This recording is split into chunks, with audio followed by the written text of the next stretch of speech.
I want to start back at the time that I became acquainted with Red Elk, and that we met face to face for the first time up at Big Island Lake Cree Nation, which is up by Cold Lake, Saskatchewan, and it's a long ways up. And so when we went up, we were going through potholes in the roads and so on, and there was still some snowbanks and so on. And when we got up there, even though spring was well established here, it hadn't quite got there yet when we went there. A lot of the area up there is fairly flat. It's northern prairie country, and they have long winters.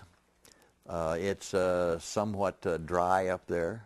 They don't have the moisture that we have, but very beautiful once you're up there, and especially when you get to know the people. We had some tremendous experiences up there. I was able, in front of the Cree people, to share a number of things, and just before I went in to share those things, I was in the chief's office, and he introduced me to his sister. And I said, I've met you twice before. And she said, well, where was that? I've been in a lot of different places. And I said, well, it wasn't, from the standpoint of physical thing. I said, I saw you twice in dreams. And I said, I saw you up close. And I said, she said, you did? And I said, yes. And I said, do you have a favorite hat you like to wear? And the chief says, well, she has quite a lot of hats. But I said, this is a black one. This is a troubadour hat. And she said, yes. She said, that's one of my favorite hats. And she said, what was I doing? I said, you're waiting. She said, what am I waiting for? And I said, you're waiting for a special event to take place. And I said, I can't tell you at this time what it is, but I said, anyway, I saw you twice. Well, we've had a good relationship with certain people up there who keep us informed of what's going on. And from that standpoint, at that moment when we went in and I spoke with the council and so on after Red Elk spoke, the first thing I did is I said, I was awakened this morning about 5 o'clock. And I said, when I was awakened, I said, I saw you three men. And I said, Chief, from now on, I said, you carry the power, you carry the authority of the white buffalo. You will be leading your people into a new way of life. And I said, it's going to be very tumultuous. You're going to run into some real hardships. And I said, you will have great persecution, even from within your own family. And this has taken place already. And I pointed to another person, and I said, you will carry the authority of the white eagle because of your far-reaching vision and the oversight that you have for your people. You will have a responsibility of setting up a university for your people, not run by any other people but your own people. And you will be able to teach the advanced things and knowledge that your people have, and to teach them the ways of the land and the earth and the herbs and the four-legged ones, the winged ones, and so on. And then I pointed to another man and I said, you will be responsible for gathering the elders. And I said, you'll need to gather the testimonies of the old women. I said, they are dying off. And I said, they still have the memories of what their grandmothers told them in the times when things were more pure in your belief. And I said, you will need to gather those and copy them down so that they are not lost to your children and your grandchildren to the seventh generation. And a day or two after that, we were presented with a blanket. And of all things, when that blanket was unrolled, it had already been prepared, it had already been done a year or two before. There was a pipe, which represents the medicine man that I spoke to, and out of that came this spirit, and it divided into two beings. One was a white buffalo and one was a white eagle. What a tremendous thing to see the testimony, really, of those three people, that I'd spoken about. I want to go back a number of years ago, and I was going through great struggles in my life, and just how I fit, and I had been very successful as a college and university instructor, and was a department head of the second largest community college in the United States. And my program tripled in 1 year, at the fastest growing program of the second largest community college in the United States. I had been elected faculty association president and was involved with a number of miracles, miraculous healings in a period of just 1 month. People who were terminally ill and yet were restored in just a matter of a couple days with fasting and prayer to complete health. And then it was like the devil could see what was happening and so on, and the struggles I went into for the next couple of years were some of the worst things I'd ever gone through in my life. We became essentially in debt, penniless. Where I used to be sought after by major universities and so on to come to work for them, I couldn't even buy an interview. And we finally took what remaining money we could get together, and we bought 40 acres of high desert sagebrush and juniper, and started out with no plumbing and no water and no electricity. And Barb and I and our 5 children, at least 4 of the children out of the 5, were busy just building something to live in, which at that time basically was a frame building covered with chipboard and tar paper.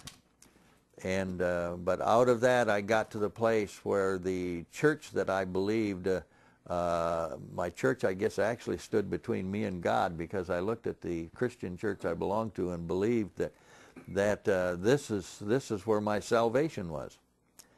And finally, when I offered to go to work for the church and use my background in organization and administration, they sent me a letter back and said, which I still have, "You have neither the competence nor the stability to offer a constructive contribution." And with this, I went in and sat on the bed, and I picked up my 12-gauge shotgun and put it to my face. But I couldn't pull the trigger. And I sat there and I sat there, and I finally walked out into the sagebrush country, and I raised my fist and I shouted and I cursed God. And I begged him, I demanded that he kill me. And he wouldn't, and I couldn't. And so then in my ignorance, I raised my fist and I said, "If you won't kill me, I'm going to go in and I'm going to pick up those scriptures and I'm going to learn everything there is about your kingdom, even if it takes me 3 days." Wow, what ignorance. You know, with all the education I had and everything else, what an ignorant statement to make. But I did go in, and it did cause me to begin to study. But as I explained to the chief and his people, through this kind of experience, I went from being, I guess, very high and feeling that I had the answers and that God walked with me and talked with me and listened to me and so on. Went from there to being in the pits. And I began to understand just a little bit the suffering that the native people had gone through. When I was up in Cree land, I did find out one thing that was interesting. It gave an answer to me that I've looked for all of my life. What is my Indian heritage? And the chief handed me a book of the events that took place at a previous gathering of the Cree nations in 2003. And as I read through that, there was a person that was an archaeologist, anthropologist, and he gave this talk, which was printed word for word, about the economic system of the Cree people. And in there he makes a statement. He said, "Smithsonian Institute admits that Powhatan was Cree, and that he spoke the Cree language, and that his daughter Pocahontas was Cree, and that's why they have named in Alberta, they have a cave of obsidian, of the purest obsidian, and it's called a Pocahontas Cave." Well, this was interesting as an answer to me, for me, because my grandfather had admitted many times that he was a direct descendant of Pocahontas. But anytime I tried to find out who Pocahontas was, I could only go as far as Powhatan. And so the Cherokee claimed him, other people claimed him, and so on. But this was the first time that they had the evidence of the language, the relics that he had in his place, and his background was Cree. And so as I looked at the list of Cree nations that were involved, the Plains Cree, the Woods Cree, the Swampy Cree, and so on, it got down to where there was etc. Nobody wanted me, so I figured I must be etc. Cree. But that's good enough for me anyway. But in talking with the people up there, we had some tremendous experiences.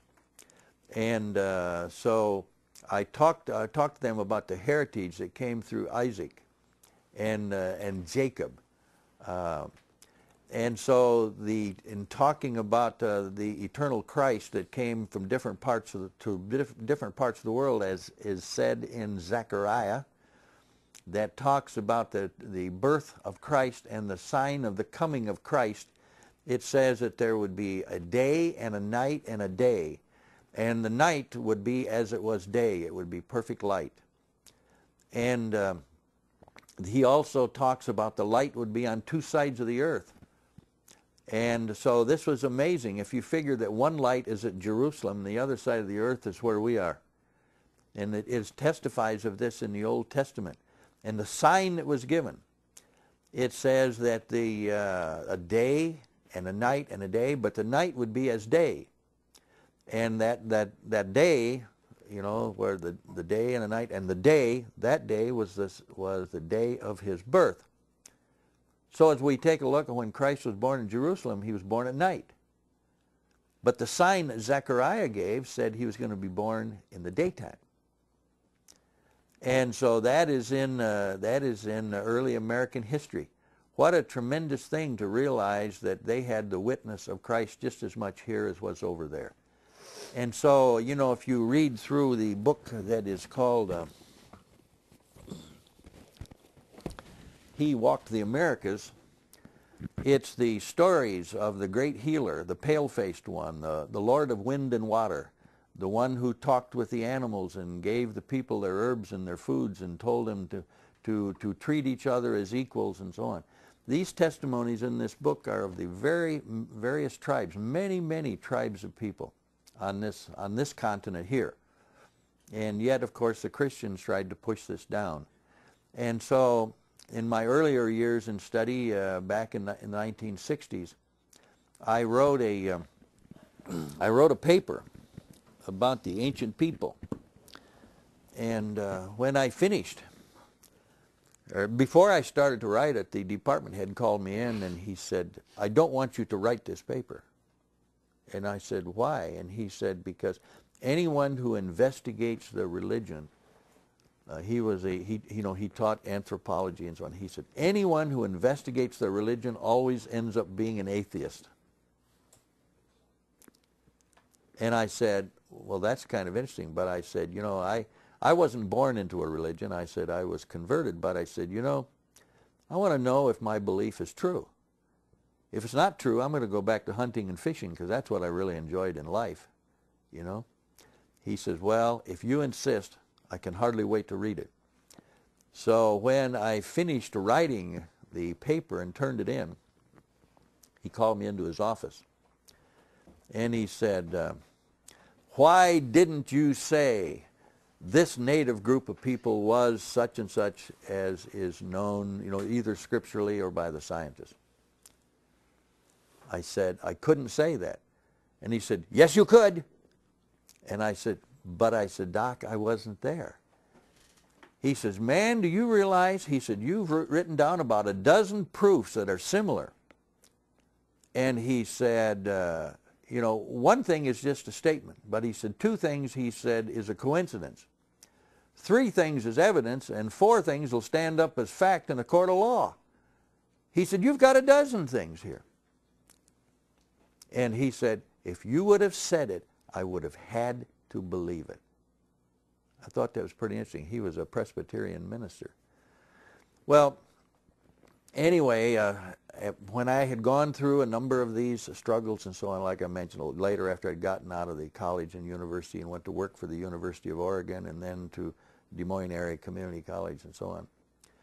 After that downfall, so to speak, when I began to really search for my roots and what life was really all about, I had several visions. And one vision back in the 70s, I saw a small group of people